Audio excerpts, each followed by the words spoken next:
خپلواک پښتونستان غورځنګ د اګاهۍ جرګې او پاڅون په لار د پښتنو په خاوره د پښتو او پښتون اولنی حق ثابت لیدل غواړي.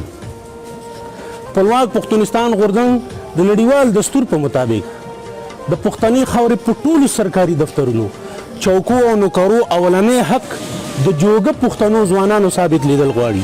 تاسو وګورئ ملګرو، هر پلار، هر رور، هر مور کوشش کوي چې زما بچی د ښه تعلیم وکړي، یو ښه تعلیم دی وکړي چې په راتلونکي کې یو ښه مستقبل وي د ده.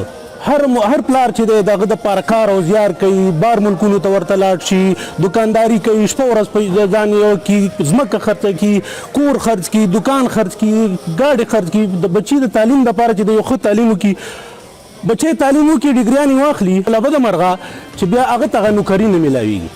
ډګریانې لاس په لاس ورسره وي، دفتر په دفتر ګرځي، هغه ته هغه نوکري نه میلاویږي.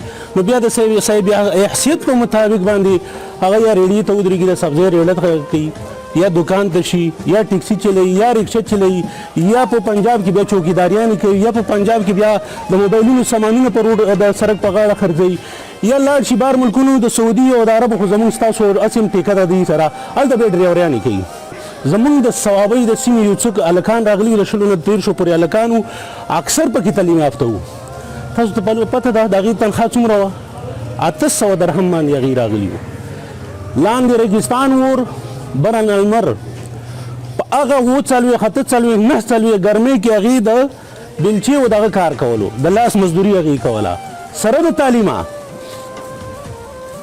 نو موږ د دې ګرځو د پښتنو ته وایو چې په دې خپل راتلونکي نسلونو رحم وکړئ، په دې خپل نسل رحم وکړئ.